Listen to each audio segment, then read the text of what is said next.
Bismillah Rahman Rahim, my dear student, Assalamu alaikum. I hope that you would be doing good. After a long time, after a break of long time, today we are going to start the paper 2.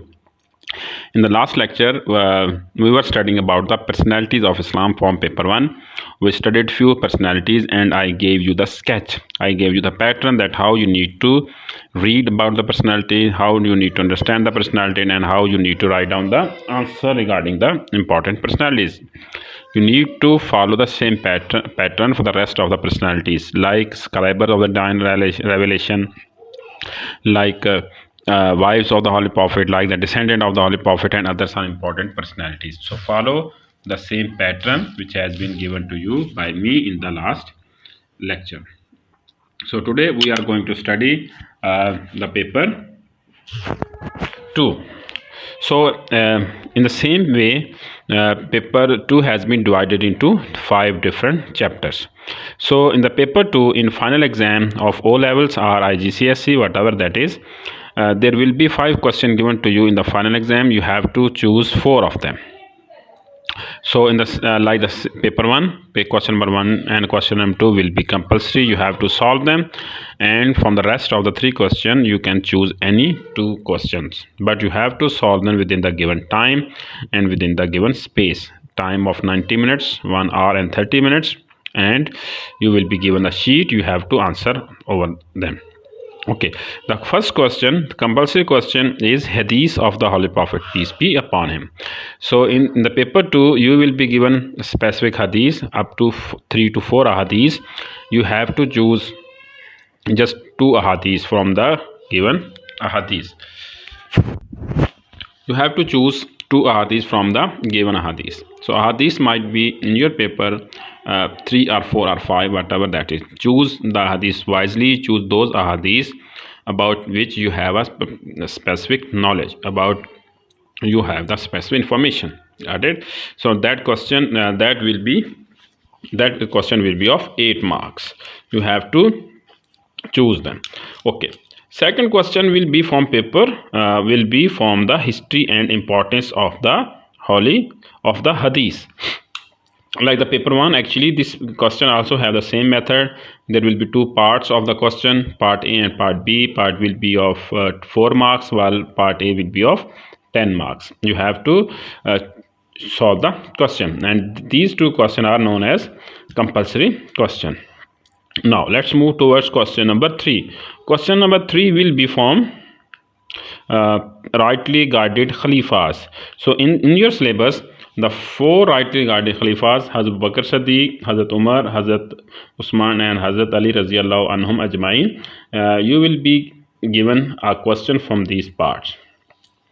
So you have to solve them properly, you have to read them, you have to answer the question in a proper way. And in the same way, this question also have the 2 parts as well, part A and part B, and plus 4. Now let's move towards question number 4. Articles of faith. There are 6 articles of faith are given in your syllabus.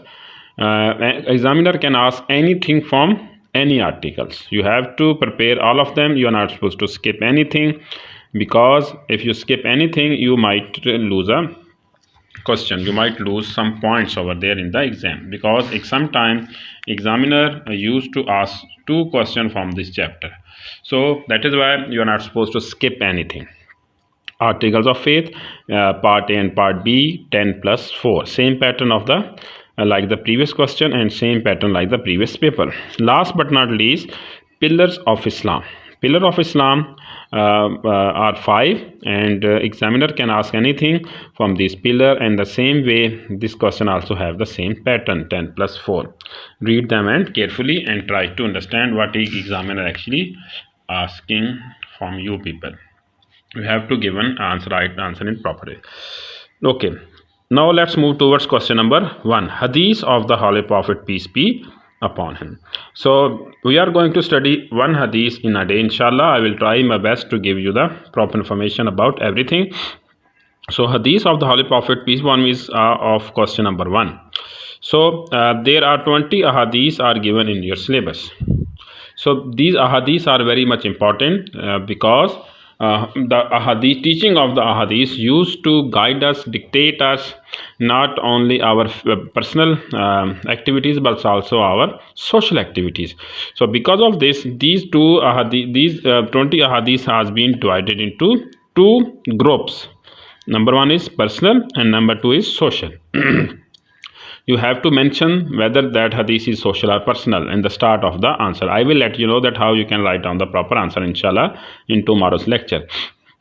Okay, the personal ahadith are actually hadith number 1, 4, 6, 7, 8, 13, 9, 8, 9, 18, 19, 20 and 17. So these are the ahadith which used to dictate Muslim in their personal capacity, that how they can be good, how they can change themselves, how these ahadith are going to affect their mindset or their approach.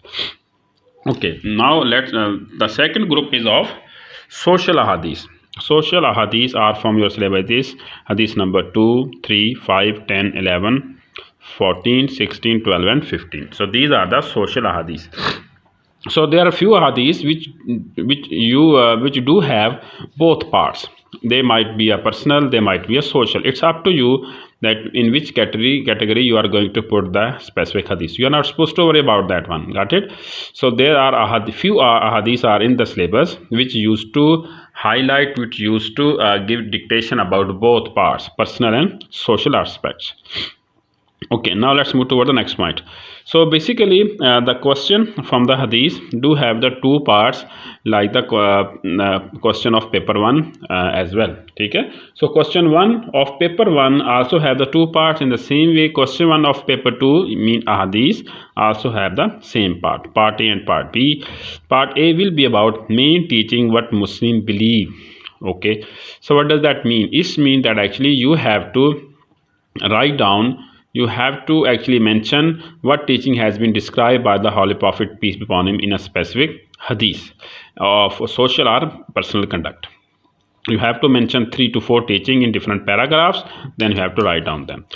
Okay, second part will be how Muslim can put these teaching into action. Because when you have understood something, when you have memorized something, mean that it's your duty, it's your obligation that you need to put these ahadith, these teaching into action. Because the purpose of the revelation, the purpose of the Holy Prophet's life or hadith is how we can be a good person. That you have to write different ways by which we can be a good person. Okay, got it? So this is how you need to solve the both part. Each part is having 2 marks in common, 2 plus 2. So you have to solve 2 ahadith, mean that you have to solve 4 parts, and all these parts consist of 8 marks. Okay, 2 ahadith will be given to you. मैंने अब जैसे अभी आपको बताया, total of 8 marks, and you have to solve question 1 in a specific time. You at least you need to write down these 4 parts in 22 minutes at maximum level. You are not supposed to take extra time. If you are going to take any extra time, mean that you are going to use the time of the next question, and in the end you will be given 2 pages to solve these ahadith. So my dear student, this is ahadith of the Holy Prophet, peace be upon him. Tomorrow inshallah we are going to study hadith number 1. I will let you know everything in detail, that how we need to solve them. So until then, Allah.